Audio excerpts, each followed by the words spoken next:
Welcome back to the Fallen Ford Studios out of the 1975 Ford F-250 Highboy. In the shotgun seat, Mr. Tim Parks.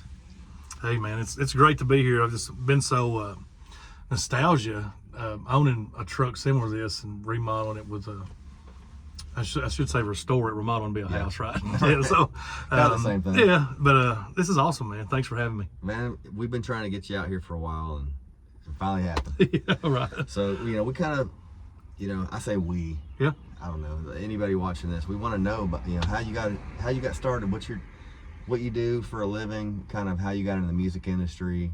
You run a lot of festivals, and so just kind of want to pick your brain about that. How did all that start? Yeah, it's a unique story. I wasn't a musician growing up. Didn't really have a musical family. A lot of my family sang in church, but as far as like huge concert goers and stuff, that wasn't us. But until I got high school age, college age, and me and my buddies were, we were music lovers. I would say I'm from a family of music lovers, but I remember graduating, working for the highway department. I worked for the state highway department for 12, 13 years there in Manchester, and we would go to festivals. And we went to the Moonlight.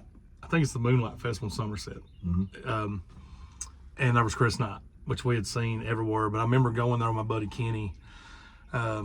Kenny's a musician, and seeing Chris Knight, and that place was packed. And I was like, man, we could do this at home. Yeah. And he's like, no, it's that small, people are never let it happen. And we had just got a brand new established tourism board. Mm-hmm. And so I'm like, I'm going to go ask them. So I took me and Kenny and a couple other guys in to ask Manchester Tourism if we could do a music festival. And they kind of laughed, and they said, you've got 1 week to get a lineup. Wow. And I become the lowest paid promoter in the United States after that. They approved it. First year we had Whiskey Myers, Chris Knight, Ray Wiley Hubbard. Wow. We had Whiskey Myers, man, for like $10K. You got all them in a week? And in a week. Well, I may hold this date for you if it's serious. Okay. Because when you're doing a first year festival, I didn't know anything at the time. I was shooting emails. You go to people thinks it's hard to book somebody. You go to their webpage. There's a contact info. You email the agent, and you tell them, and you're like, how much are they? And then if the horse trade, right? If they say they're 20K, you say, well, we can do 15. And then maybe it sticks, maybe it don't. Mm-hmm. But we set that whole thing up, man, that year, and it was wildly successful, with the premise of it being free. That my hope was the poorest kid in town could stand beside the richest kid in town, but for 3 days they see the same show. They're the same folks. It don't matter what your religious beliefs are, your socioeconomic status, your political beliefs. We're all there for one reason: it's for the music and art. And that got it going. And it's really a great way to build a community up, because everybody has to work together. Yeah. You got people that have booths set up, selling their wares, and you just have a good time. Food trucks. It's free, and then we were all volunteer at the time. Now I am the tourism director of Manchester, but I would have never been if it hadn't been for Manchester Music Fest. And at one point, 2 years in 2019, I did like 17 festivals, man. Wow. And was going I've done them in Kentucky Lake, from Illinois, right out by Indiana, and I've just kind of gradually dropped a few. My kids are getting older. I'm getting older. It's harder to do, but I'm still doing a few. Yeah. It's really cool to see the inspiration that comes with going and seeing a festival and then saying, you know what, we need this back home. I think like John Grace was one of those guys that he went to Kicking It on the Creek and saw, like, man, we can do this back where I'm from. And those kind of inspirations really mean a lot to these communities where maybe previously there wasn't a whole lot going on. Yeah. And now all of a sudden you have this economic boom too. And I'll tell you, this is crazy. Me, Jessica Blankenship, John Grace, Tiffany Finley, we're all in a group chat together, us four. When we started this festival, Manchester Music Fest, we went to Master Musician first and met with their whole board, or our board met with their board, just because we were green, man. Tiff's like an OG. She's been doing this stuff for a minute, So we were, and me and her talked today about something at Americana Fest where I didn't know what I was talking about. And I'm like, Tiff, help me with this. So she explained it. So she still guides me. But then after we did our first Manchester Music Fest, John called and said, man, let's have a meeting about some stuff. And that is that is also where he's like, I've got this Laurel Cove idea. Yeah. It didn't come from us. It did come from kicking it, but he was ready to do a big festival there. It's just whenever it was going to hit. And their first year, man, was pretty small. Got rained out. Yeah. Got moved in that building, and now look at it. It sells out before the acts even get in that. So, yeah, we're all tight, and we try to help one another. You know, we really have different. Sometimes we have the same acts, but what we all do is kind of different. Yeah. But it's all beautiful. We try to help one another. Well, it really strengthens the entire scene when you have really strong people that are networking together and making sure that, you know, okay, here's the dates we've got. Yeah. We don't want to like step on toes and things like that, and it all works. Yeah. You know, we do this class for Jessica Blankenship called Booking 101. And I really love doing it because there's guys, which you've done this a long time. There's guys that's been doing it for 20 years, and there's ladies and gentlemen that's been doing it for a week, and they're trying to figure out, how do I get this show or that show? And I always say it's like the do's and don'ts. Now that we've done it so long, and an email that says you never give me a chance, that's going to hurt. Absolutely. But an email that says, hey, I'd love an opportunity. Here's my EPK, or that really helps. Yeah. So that's the things we do in that class, and we always have like 40 or 50 people listening, and it blows my mind that means people show up because they care so much. They want to be Lance Rogers, they want to be Nicholas Jamerson, or one of the regional folks that's doing well, and we're eat up with it right now. Really, the thing that, this is probably something they talk about in the class too. The one thing that helped me when I first started, because I kind of got into it late, and Yeah. nobody really knew what I was doing. Social media helped a little bit, but going to the shows, Yeah, man. just supporting other people and getting to know them, and they will be your best ally. Yeah. Because they'll be like, man, I went and saw this show. He's pretty good. You got to book him, and those things help a lot for a new artist. Yeah, I mean, I think I've just got to have you once, and hopefully I can have you again soon. We mentioned it in the house, but that don't really mean that. It's just sometimes there's a fit, and sometimes there's just not an opportunity. Sometimes the person you're working for says, hey, I've got this homegrown kid that his dad donated $4,000 of this, and I need to put him on the show, and I've never heard this kid play. Yeah. But guess what? As the promoter of that, I could buck those people and not do it.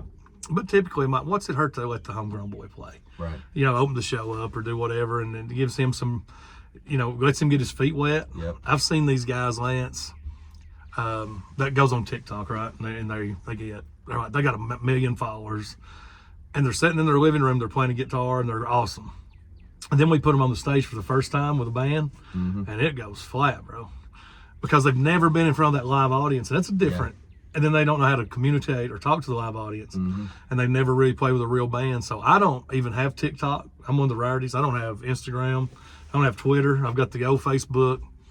I'm hard to reach, and I know that. But I'm word of mouth. If you were to call me and say, please watch this guy or lady, I would do that. I believe in the old school way of doing it. Yeah. It's a really good way, and it's a proven method. Yeah, And, I think so. Like one thing I started back up with Rayla over Bluegrass Barrel House was Love her. the Spotlight series, and I one of the rules I've made for myself on this revamp is only new people. Like anybody that I've had on there before, I don't have how great they are, Yeah. and it would really help bring people in, but I want to hear those new voices, and so a lot of people are reaching out, wanting to get on the show.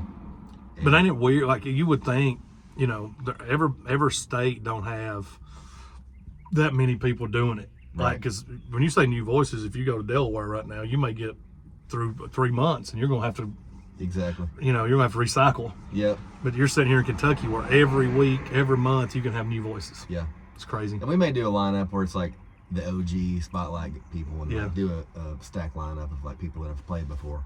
But we've had, like you said, man, we are just inundated with talented songwriters and singers in this area. Like how, are there some names on the tip of your tongue that kind of like you are following right now that are you see will make the next level? Yeah, I mean, I guess I'm being selfish that I would mention the Creekers, because I do some management stuff for them, but I've seen a lot. I mean, I remember Sunday Best before they were like the Sunday Best we know, and I still do their tour managing stuff, and seen it crash, seen it get, when I say crash, just the breakup, then back together, and how people still eat out of their hands every single show. And how Nicholas on his own has risen. Two wonderful guys, but the Creekers are young.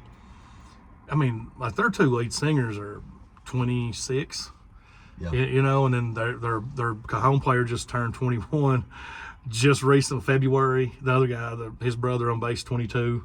And then you have Anna that's seasoned on the fiddle. When I say seasoned, it ain't like she's 45, and she's in her 30s. And then She's been on a lot of big stages. but she's been on a lot of big stages. Yeah. Then the banjo guy, we call him Snuff Dipper. He's in his 50s, and Snuff's a guy that's just played under shade trees.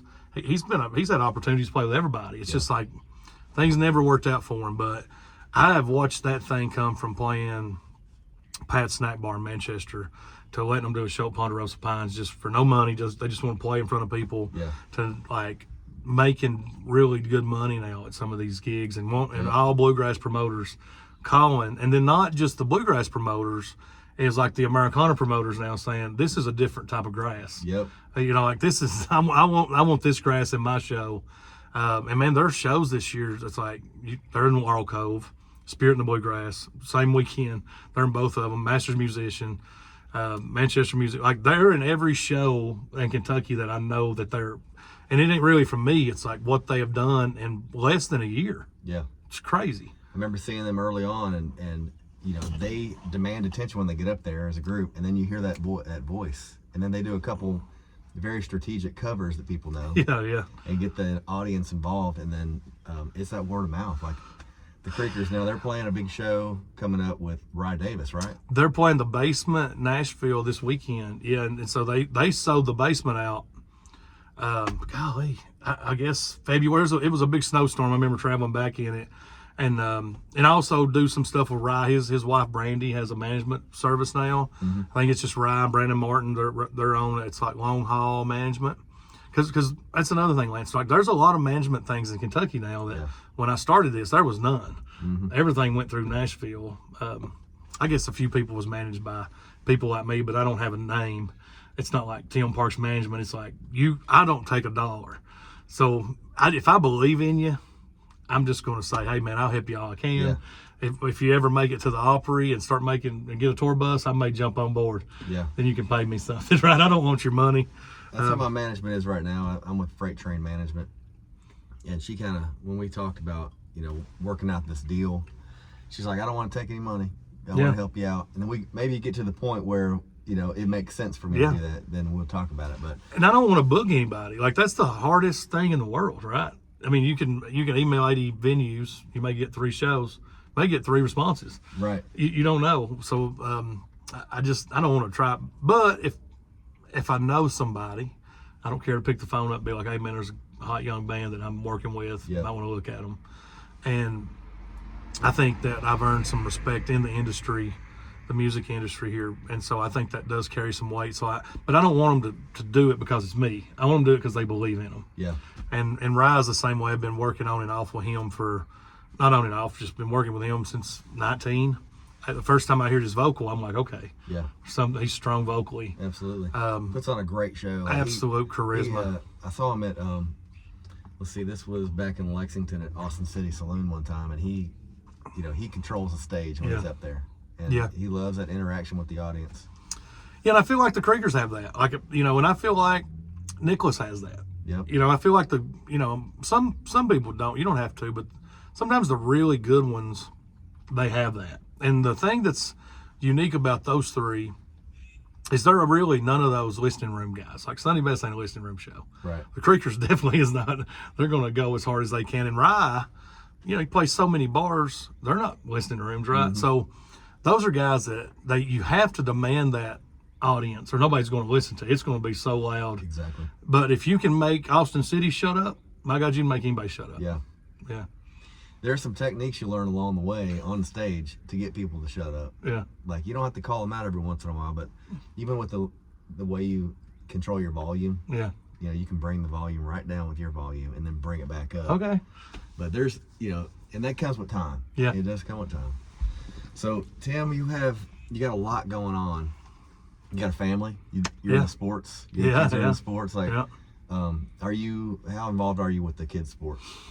I grew up, so we were a basketball family. We were a sports family, still a sports family. talked to my brother on the way over here. He's arguing with me about the transfer portal. So my son is 11 now. He's very fourth grader, which he's held back a year. He's very advanced as a basketball player.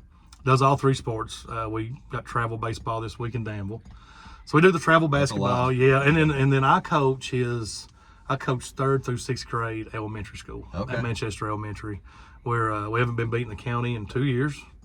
We won both county titles, and we were 41. We played 50 games a year, so we were 41-9 our first year we took over, and then last year we were like 34 and what I don't know, but it was a good record. And here's what's crazy. So I don't, I work really hard on the music stuff.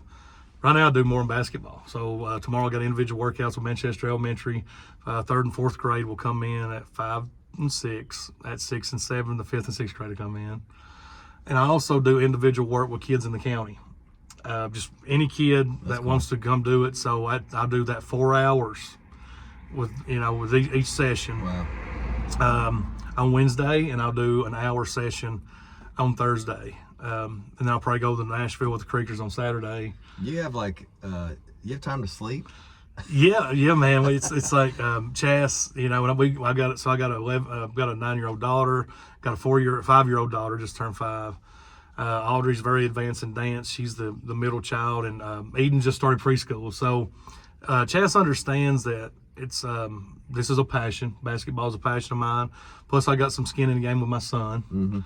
And sometimes they just come to the gym with us, or they go to a music show with us. We have never hid anything from our children. So when we go watch you guys at Masters Musician that year, my kids were all there. That's cool. I wanted them to see the atmosphere, feel the atmosphere.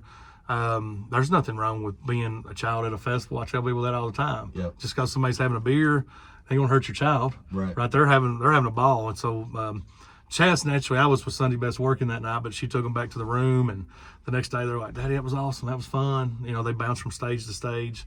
If I take nothing away from life, Lance, and I know you probably feel the same, no matter what happens in music or sports, I'm gonna be a good daddy. Yeah. And I work really hard first on being a good father, and then everything else, my work, my music, my basketball, all that comes next. Yeah. But being a good dad is important to me. It really is, man. It's setting a good example for people that are, looking on. I've got 4 kids and now a grandkid. So wow. It's kind of like, man, it's a Papaw. happens before you know it. Yeah, Papaw. You don't look that old, Lance. So you don't look. But you started young, I guess. Well, yeah, I started young. I was 21. She was 19, yeah, you was young. And we had our first son, Connor, who now he has his first son. And congratulations. Just puts it all in perspective, man. When you got a solid, you see your kids are doing okay, and they're thriving. It's because, and it's nothing. I shouldn't say it's nothing we do, because it is something we do. Mm-hmm. We have to give them love and attention, and the thing is, you try to push your kids too hard on any subject or any kind of art or anything, trade, they have a tendency to go the other way. But just having them in an environment where they get to choose, I want to play sports, or I want to play music. I've been at this festival, it looked fun. And so seeing every kid's different, every personality is different, and seeing what they grasp onto as they get older is very cool. Yeah, I grew up really like humble. My dad owned he's a garbage man, and he built the business up to where it is. My brother runs the business now. My mother was a teacher's aide, and when my grandmother got sick with cancer, she quit, and kind of was just took care of her and my grandfather.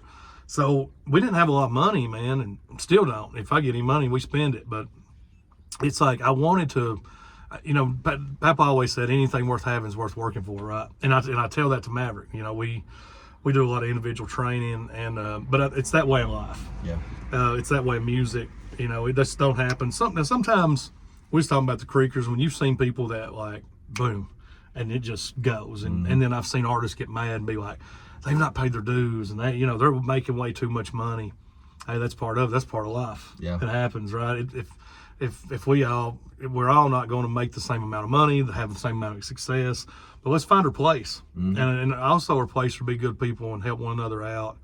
and work hard for what we got and be grateful Yeah. for what we have also. So gratitude's a big thing for me and us, for the whole family. Gratitude is a superpower. You know, it really adds fuel to the fire when you're you have great things happening, and then all of a sudden you have an amount of gratitude for it. And that alone, it's like when you, have you ever been around somebody that just kind of feels like they're entitled to something? Oh, every day. And it is like Yeah. it's the opposite of gratitude. It's like I need this, I need that, I deserve this. Why is that person doing Yeah. this? The jealousy kind of builds up.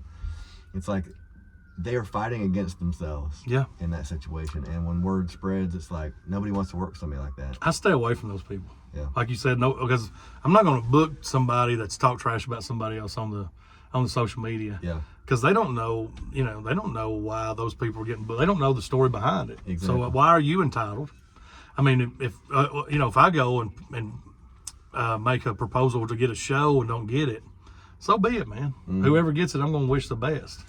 Yeah. I don't go down the interstate jealous of somebody that got off on an exit and be like, where are they going? Right. You know what I mean? I'm on my own path. We're all kind of on our own path, and Amen. when we kind of we can think about it that way, it really frees us up mentally.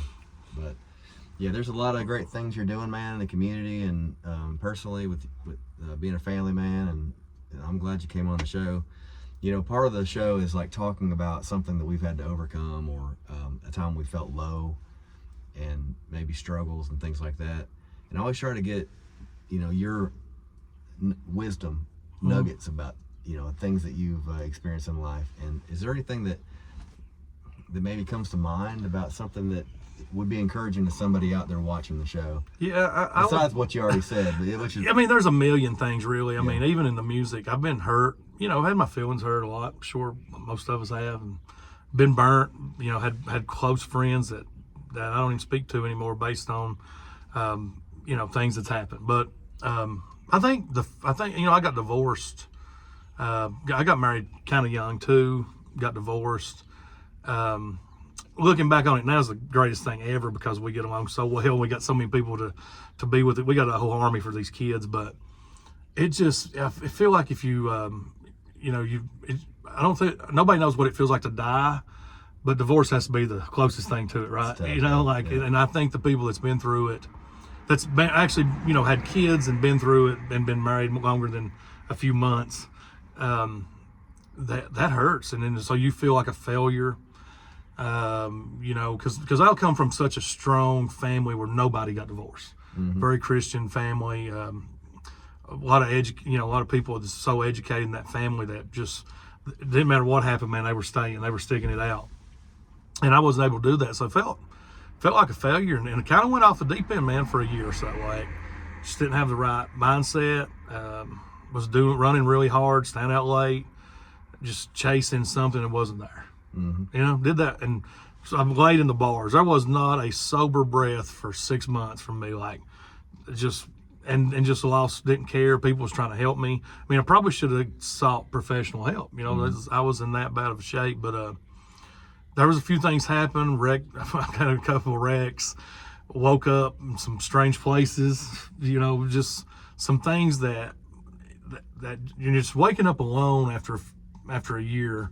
And it don't matter who's in the next rooms. It's like, man, I got to get a hold of myself. Yeah. I'm too smart. I'm too good. I've been taught better. People care about me.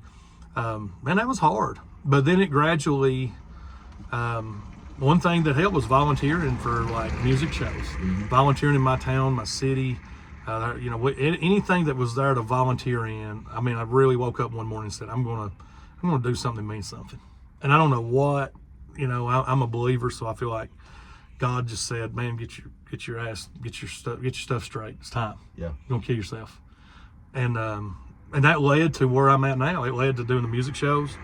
It led to having a good standing with a superintendent where I can coach these kids, work with these kids. It led to having a good standing with the city and the tourism board to get the job that pays my bills. Like all that gratitude that I have, I owe it to him and to that waking up that one day and saying, "Hey, man, it's enough." Yeah. Straighten it up. And it was weird. I don't have the traditional path of getting in music because my buddy did it or somebody brought me into it and trained me. it was just it just happened. It's crazy. Man, thanks for sharing that. I know a lot of people can relate to that, including myself. Yeah. Man, I went through a divorce. I was married for 20 years. It's very tough. Same situation though, where we're Yeah, friends. And sports kind of helps us communicate. Yeah. You know, my son Jack plays football and baseball, and he's wanting to get in the track and stuff like that. So we communicate all the time. Yeah. And that helps. But still, it's like, you know, one of the traps I try to avoid is like going back and being like, man, if I would have done this different, or if I wanted that. Yeah, I you never drive do yourself that. Yeah, crazy. you can kill yourself. So it's best to, you know, find something productive.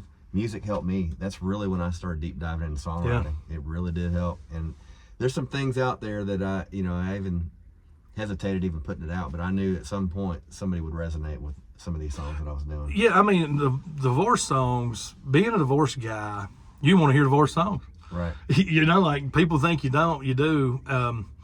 Because I've been through like that Keith Whitley song. I ain't been looking as good as I should. You know the one I'm talking about. Oh, I'm drinking more than I should. Yeah. Back to I can't remember the name more. I'm a big Keith Whitley guy. I promise he's on my Mount Rushmore Kentucky artist. But that song's a divorce song. You know, I'm Over You by Keith Whitley. I'm Over You. Yeah. So I think Grayson Jenkins does that a lot. But I listened to that song over and over, and it was like, yeah, play it again. Or I was like deep diving into George Jones. yeah, I was like, that's hard, man. Yeah, anything that will tear me up. Yeah. That's what I wanted to hear. And you know, that's the stuff that I wanted to write too initially. Yeah. Now I'm trying to like do more up tempo stuff, you know, and be a little bit more lighthearted about life in general. Well, I tell you, it's cool. I'm not embarrassed to, you know, I could have used a lot of different examples when you asked me that question, but that one was a hard one. I'm not embarrassed about it anymore. It's over. We love our kids. We have a great relationship. Her family. One of her aunts is my boss. One of her uncles is one of her photographers. Like, it's not, what kind of person would I be to hold that forever? Right. It would eat me. Yeah. To the day I died, and it would do nothing but hurt my children and hurt everybody around me by being that selfish. So thank God, you know, you can. That's what's great about this life is you can move on if you really want to move on. Yeah. Forgive people. Forgive yourself. Yeah, man. You can't forgive people if you don't forgive yourself. You gotta do it. You can't really love somebody the correct way if you don't love yourself first. Yeah. You have to do it. You have to love yourself. Keep that well full so you can, you know, give people some water. Y'all learn. This could be this is like, I have a minor in psychology too, by the way. So this is that's psychology. I'll tell you, that's one reason I do this, man. It's like mentally it helps me too, just to interview people. We're not alone. Yeah. We're not alone. I don't care how bad you think your life is or whatever. There's somebody else out there that has a similar situation that they've overcome, and they getting those little truth bombs or whatever they are, man, whatever you want to call them, that realizing we're all kind of the same. Yeah. And you know. Yeah, I mean, I tell you, it's like the Eastern Kentucky stuff, man. You've been there some. Like families really close knit, and the communities are so close knit. So there's no secrets. You ain't hiding nothing in Eastern Kentucky, but I wouldn't want it any other way, right? But it's also a hard place to be accepted. You hire a basketball coach, for instance, in Eastern Kentucky. If they enunciate, that guy's got a hard time, man. Yeah. But you can take an old country boy that talks like me, put him out here in Henry Clay. It works for some reason. But we also have some very judgmental people, and I try to work on that. Being a mountain boy, you know, like, hey, let's give this guy opportunity to speak or talk. Because realistically, Eastern Kentucky is such a pocket. Mm-hmm. If you're in a recliner in Floyd County and you're a recliner in Manchester, you're pretty much the same people.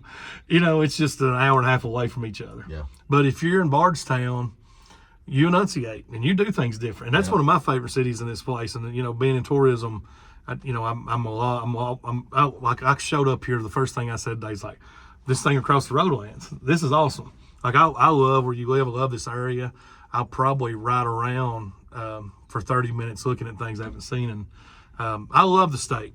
But I guess what I'm getting at is Eastern Kentucky people, everybody loves Eastern Kentucky. We are judgmental people down there. I've seen it with my own eyes. My grandpa, Bell County, like Okay, yeah. probably 6 generations deep in Bell County, and he left after World War II and went to Ohio. That's why both my parents are from Ohio. Yeah. Mom was born up there, but like no accent up there. But my grandpa is country as hell, you know. What I mean? Like, Yeah. and I was kind of his favorite because I was also born in Kentucky. You know, my parents moved down here in the 70s to Berea, and I was born here. So Have you been here ever since the He's 70s? called me a briar hopper since I was little. Oh, wow. You're a briar hopper. Have you been here all the way since the 70s? Like, I was born 77, right over here. okay, man. I mean, you guys can't see it. I mean, we're looking at basically downtown, just right down the street. It's Glenn's got a nice place here. Old train station's right there. Apollo Pizza. Yeah. We got the community garden right here. Plenty of stuff to do here. Berea is totally different than it used to be. Yeah, man. My brother went here for a while before he went to the military, and it was a work-study college. I guess it may still be. You know what I mean by that? Yep. It's kind of like Alice Lloyd when I went there. You have to work 2 hours a day Yep. to help pay for your tuition. And he made brooms. Yeah. That still goes on here. Okay, yeah. It's Yep. cool. I got a buddy of mine that makes brooms up on Chestnut Street. Yeah, Aja Haynes. He's playing Master Musician Festival this year. Aja Haynes. He's one of the young artists that's Okay, taking on the stage. young stage. Yep. I'll be there, man, and hopefully you're there, and hopefully we can work the thing we were talking about out, earlier. It's just I've got to get the headliners in there Yep. first, and Completely get it. and here's what I will say, like, I do all these shows, and I've been trending.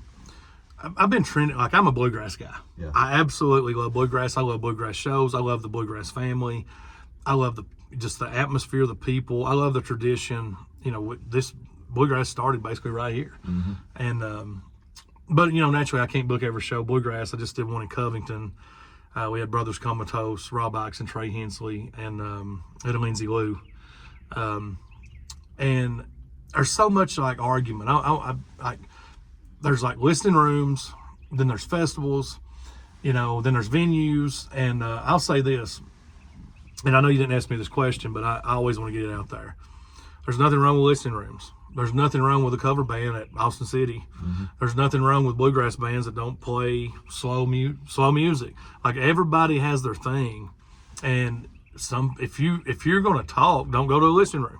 If you want to me and Lance wants to get wild in a buck and talk about college, we go to one of the bars, right? That's got a cover band, like. But don't complain about it. It's like that kills me. Like, like people complain about the Burl. The Burl's a great venue. We're all blessed that the Burl's there. These college kids come in and they want to have a few beers.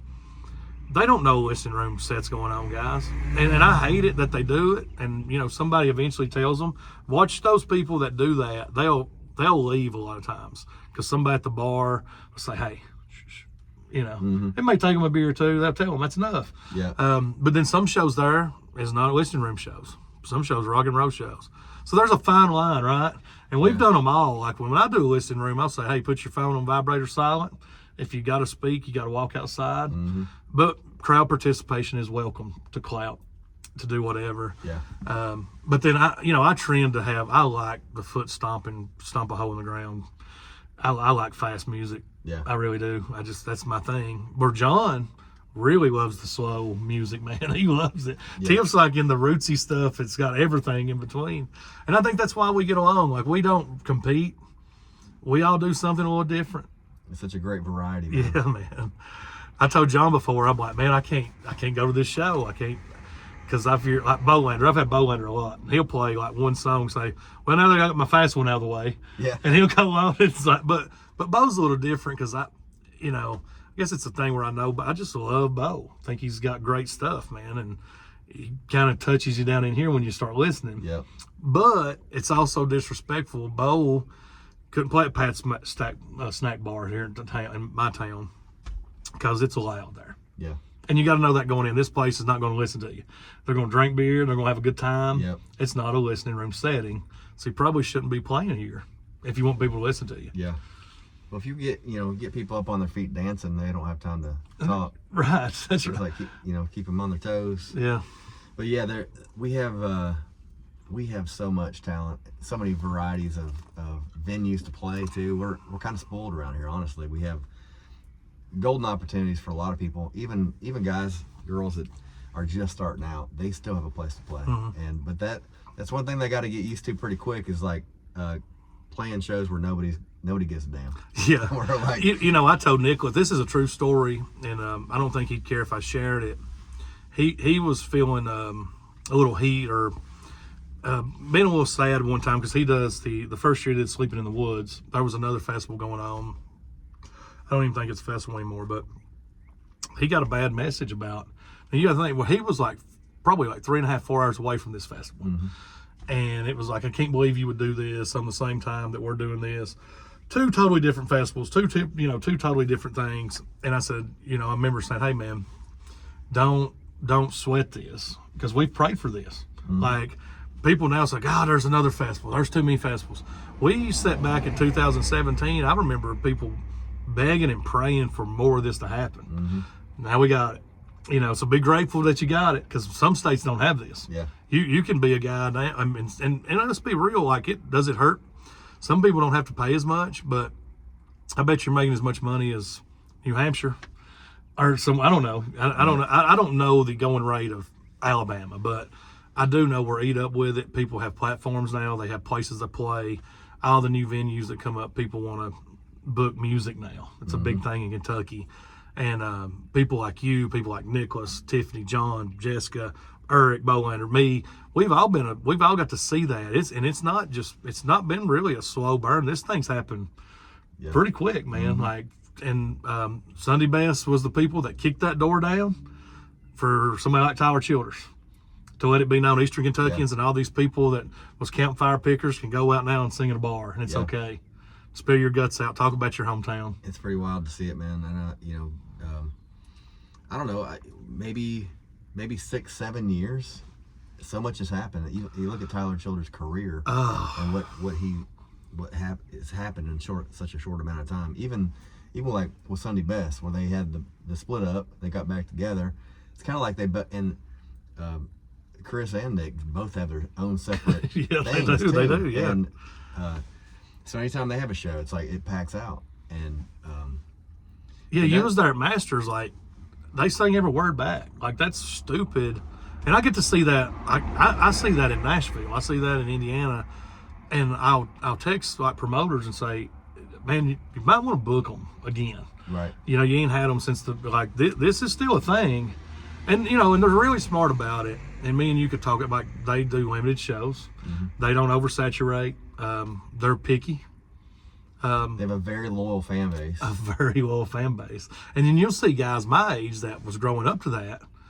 And then you'll see the like college age kids that's just got into it. Yeah. That's loving it. Yeah. And it still resonates. That's what's crazy about it. And they will be packing out venues till the day they decide to retire. Yeah, I'll be pushing them in a wheelchair out there. I went to Manchester Music Hall, man. It was packed out. And the one thing that I still have not figured out, and I've talked to other people about this too, how do they sound like a full band when it's just two guys up there? I know, they make a lot of noise for two guys. And it's and here's what's crazy. They've done it so much, there's really no rehearsal. Nicholas might have a set list. He might just say, hey, you want to swing it. Right. Whatever he starts doing, Christopher comes in with it. He's because like he is the ultimate cajon player. So he can start in with a Tom Petty song. He can start in with a Maroon 5 song. The guy's going to get it, and then they're going to make some noise. And it's a cool thing, man. Like I said, it's a blessing to know them on a personal level and be. I consider them brothers. It's cool to know guys like you in the industry. It's cool to know other promoters. Manchester Music Hall, Adam Hatton and me, we talk once every 2 weeks. We become really good friends. Cannon at the Burl. I mean, I love all those folks, man, and I feel like that's why we're all being successful. Is we're working together. We're not really competing. If there's a show that's big for them, all right, I'll give a spoiler.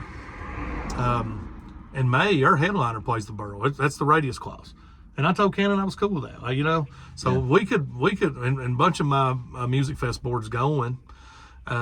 But the day after he plays, we're going to announce our headliner because the whole lineup is announced. But I was cool with them holding that Radius there. Yeah. Because if they know they can see it for free at our show a couple months, well, it's in September, but make your, sell your tickets, make as much as you can. You got to keep people fed. You got to keep the venue open. Yep. Got to pay overhead. And it's nice to give each other that opportunity and have that communication. yeah, man, that show in May is not going to hurt my show in August 30th No. when he plays. It's not. So there's your spoiler. You can read into it what you want to. Well, guys, if you just mention your name and you want to get on the show, I'd love to interview you. There you go. Yeah, I do name drop a lot. I'm I sorry. have talked to Nick, and he wants to be on the show. And He's a great interview. I'd love to have him back here. And Lance, I do a podcast, and I haven't done one in forever. I need to start back. It's called Real Kentucky Music. I listened with to a Tim lot Parks. of those, man, when I first started. Yeah. Yeah. Nicholas monetized me, the first one. We had over 1 million. Wow. We had over 1 million people listen to that episode. Hell yeah. So I didn't even know what the hell I was doing. And then my buddy Waylon Nelson, he still plays a little bit. He's like, have you checked that Sound Cloud? That's the platform we had it on, or it's still on there. And he's like, I'm like, no. And he's like, they're gonna send you a check, bro. That's cool. And so it's like for 3 months I made like $36. I've only got 200 monthly, people to watch. Subscribe, this. man. Yeah, Come on, subscribe. let's go. Hit that like button, share it. We're up to 40 minutes, so I'm gonna have a hard time uploading this. But Sorry, man. Tim, come back anytime. We'll do Yeah. a part 2 sometime. Yeah, man, I'd love to. Thank you all. Y'all, this has been a great episode of Falling Forward. Make sure you follow Tim Parks and everything he's doing. I'm Lance Rogers. Like, subscribe, make a comment, even if it's just random. Just make something that helps out. But we'll see you next time.